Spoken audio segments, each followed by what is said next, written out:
Hello, brothers and sisters. My name is Richard Koritz.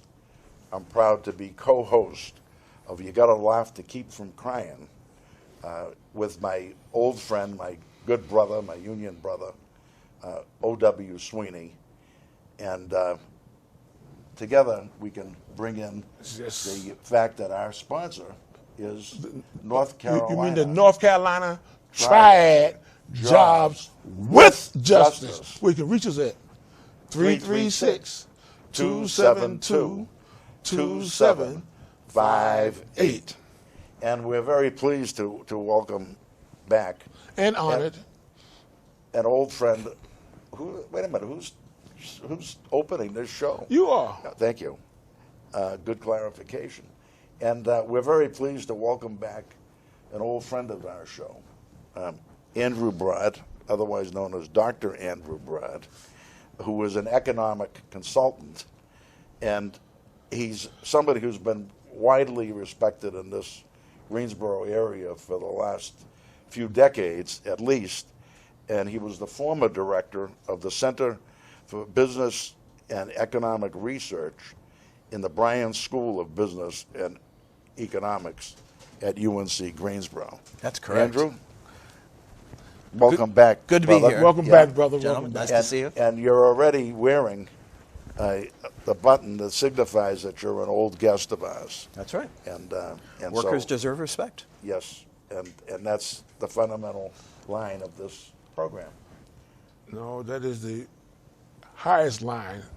Well, it's the The highest, highest pin line. and the highest because pin. the workers are always ones getting the shafts.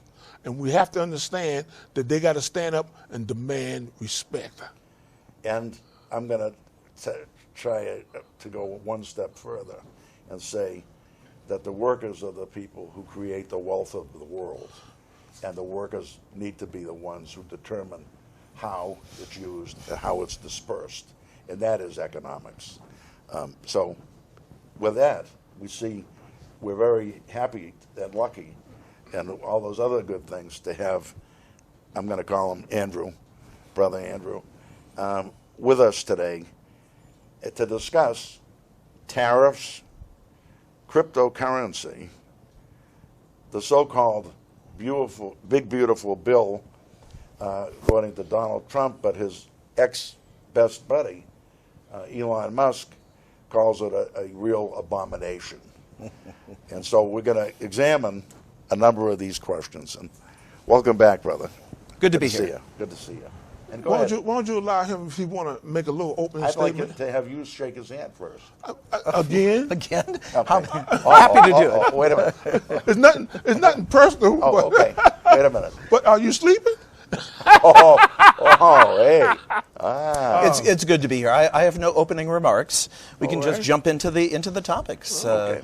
because Well, there's a lot going on. Yes, definitely. In a short time to discuss it. Yeah, including today, just hot off the presses, not even off the presses yet, is that the Secretary of the Federal Reserve, the Chairman of the Federal Reserve, has and the board has determined once again to not totally capitulate to the dictator Trump, but to be somewhat pushed back by Trump's insults to Powell, the chairman of the Reserve, the Federal Reserve, to the point that they did not either. They continued. That's the latest news. They continued to keep the percentage of the The interest rate. the interest rate. Thank you. Unchanged, right. Yeah. Trump has been lobbying the Fed to lower interest rates, and some people think that the kind of uncertainty that we're facing in the economy right now, and maybe imminent recession, means that they should lower rates. Trump always wants lower rates. Absolutely. I don't think the Fed even partly capitulated to Trump because we're in a very strange place right now. Tariffs are likely to be inflationary. There's no way tariffs will cause prices to go down. So tariffs, if anything, will be inflationary. And as a rule, the Fed generally increases interest rates when there's a threat of inflation. But this is a funny, different kind of inflation. It's caused by tariffs rather than, too much money flowing around the economy or something like that. It's not bad monetary policy. And so the Fed doesn't really know what to do. It is looking for a way to maintain employment. It wants to control inflation, but it doesn't know what the heck is going on because so few people, including many of the experts, do. And so I think that keeping rates right where they are for now was the smart move, and I really don't think it had anything to do with what Trump wanted because he wanted them to go down. Oh, he definitely wanted them to go down, but he also expected them to capitulate to his threats, right? And his insults. Yep, they haven't yet. Could you, not a long time, but explain the fact that the Fed is not actually a government? Well, it is, but it's an independent body. It's supposed to be.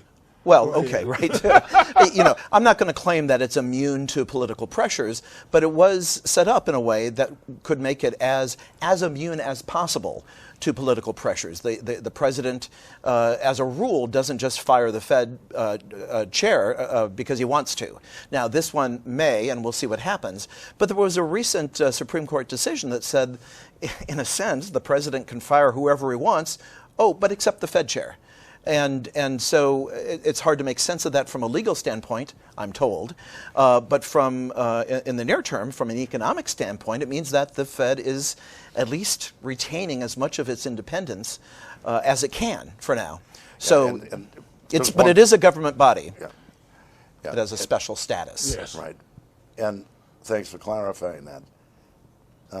The other clarification about the Fed status is Trump was told, even by his own sycophants, his own royal supporters, that if he got rid of Powell, that it could mean a strong, disastrous result for the world economy, never mind the U.S. economy. The world economy, but also capital markets and financial markets. I think Trump may care more about those markets than, more about Wall Street than Main Street, so to speak. No. But it would have... Wait a minute. We heartily, OW and I heartily, in this program, heartily agree with you on right. that. But in this case, the effect would be the same. If traders and investors around the world get spooked because the U.S. is now going to subordinate economic, or rather monetary policy to Trump, that would have a very bad effect on the attitudes of foreign investors.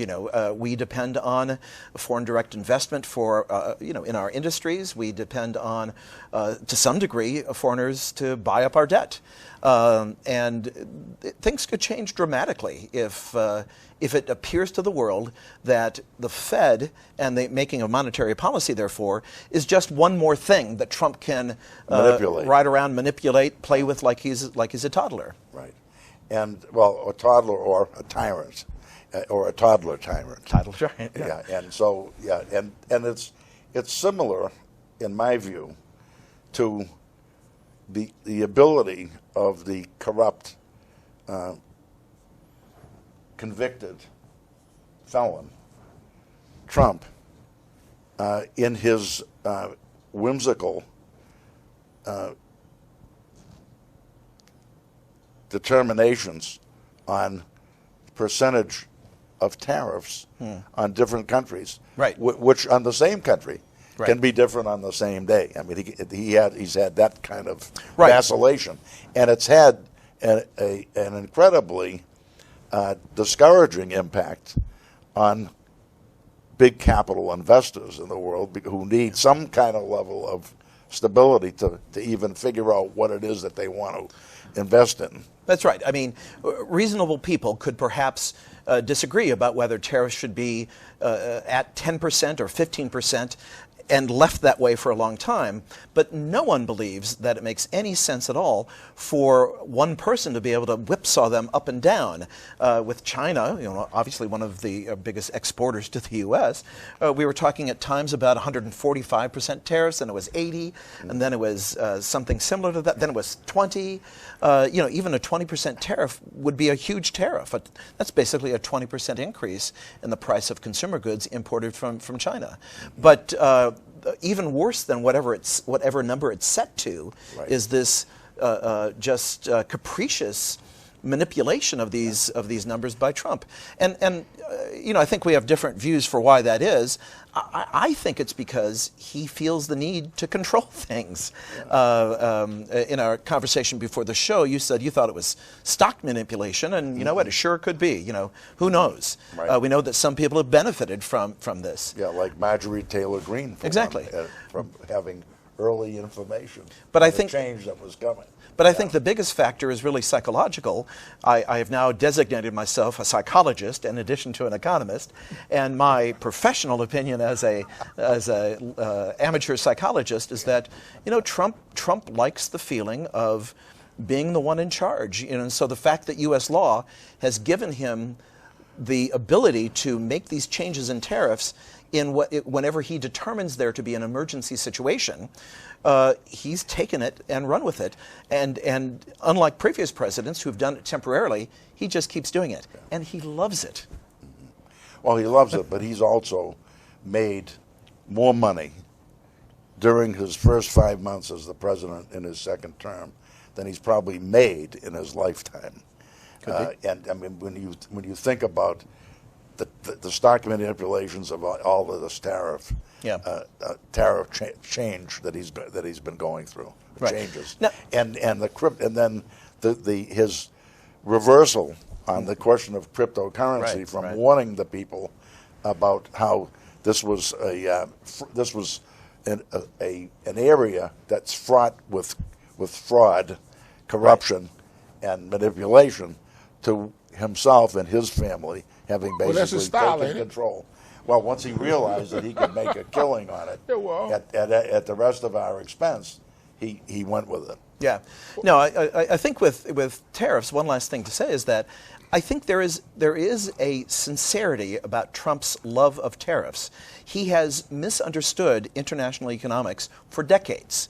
He has believed that we're getting tricked and schemed against and cheated for decades. He really thinks that these tariffs are the right idea. Let me raise one. He's wrong, but let me raise one counter to that.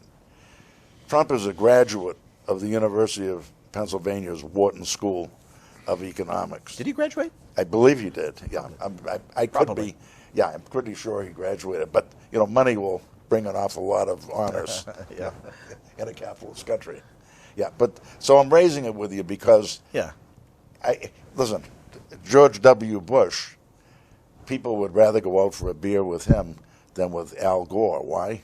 Al Gore went to Harvard, played football, and actually studied, whereas George W. Bush went to Harvard and Yale, cheerleaded, and didn't study. Right. So he could really pass himself off as someone that was that ignorant.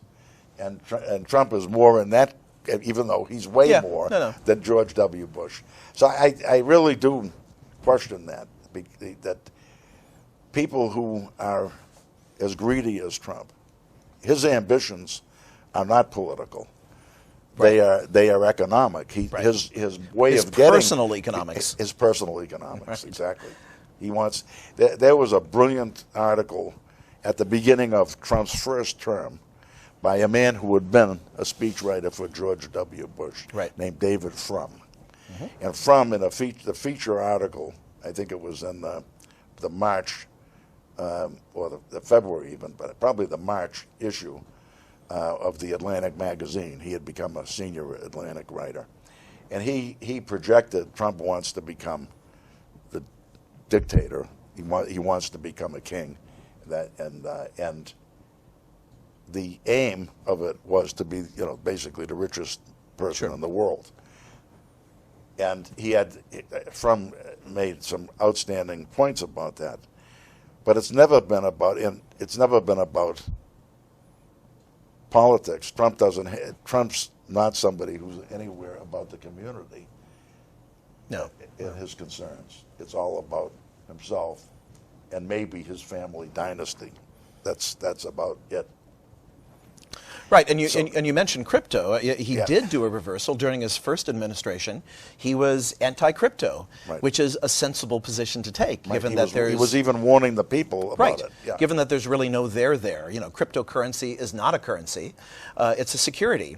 But it's not a security that's tied to anything real, like a claim on a business's profits or a payment from someone else. It's nothing. And that's why the price of crypto, also whipsawing can be the word for the day. The price of crypto goes up and down because it's not fixed to anything. It's not based on anything. Yeah. And yet Trump thinks that this should be part of the monetary policy and the monetary holdings of the U.S. government, which is, I mean, it's insanity, but more to the point, it's just wrong. It's just and even more to the point, unadvisable. It's a means for him to have a phenomenal aggrandizement. And that too. Because if you have something like one of these meme coins or NFTs or something like that. I want one with his wife on it. Well, okay. But if you have one of those and there's no intrinsic value, then if you're president, you can issue it, and the people who buy it are effectively enriching you without having to report it to the FEC or anything like that, and you keep a record of who bought your meme coin or whatever it is, and it's a tremendously corrupt way of financing or filling his pockets. Right, and the most recent advertised promotion of his cryptocurrency was the opportunity for the 200, I think, biggest investors in his cryptocurrency to have the opportunity to have dinner with Trump at Mar-a-Lago, right? I believe it was at Mar-a-Lago, and I heard that the dinner wasn't even that good. Oh, wow. But what it did, exactly along the lines of what you're saying, Andrew, is it prompted that cryptocurrency Pumping up his ego. to attain much higher value for the short term, because it also was buying all of those 200 people or whatever it was access to the President of the United States, which is even more illegal. Right. So, except in a way it's not illegal, because the thing that makes this just horrific is that we have a presidential administration that's effectively for sale, but the Supreme Court has ruled that Trump can never be prosecuted for things he does while president. So as long as the court believes some story that he did this within the outer perimeter of his duties as president of the United States, then he can't be prosecuted. And it seems to me that if you do something for which you can't be prosecuted, then at least for you, it's not illegal. So as terrible as it is, I think the Supreme Court has ensured that presidential corruption is no longer illegal. That's a hell of a thing to say. They have. I mean, it's not like corruption only started with Trump. No. He's not the first one, but we've never seen it on this scale. Yeah, I understand, and don't mean that the Supreme Court ain't corrupt as well. Right. I mean, you have to take an understanding that that old saying, "Birds of a feather flock together."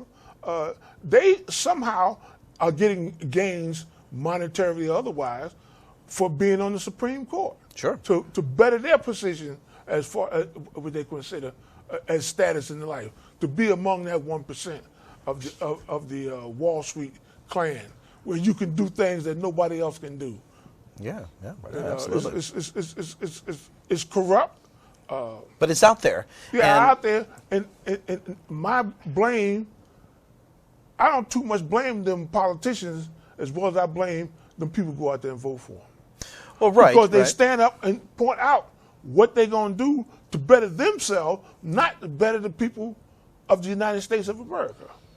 And I thought the whole job of the presidency was to look out for all citizens of the United States. That's what we used to think. Yeah, so now Some we know. of us knew better. But anyway, that's... I mean, Trump reminded me of this old joke that Flip Wilson told. Flip Wilson said, King Ligonia land, says, he who has shall give it up. and he who have nothing should have less.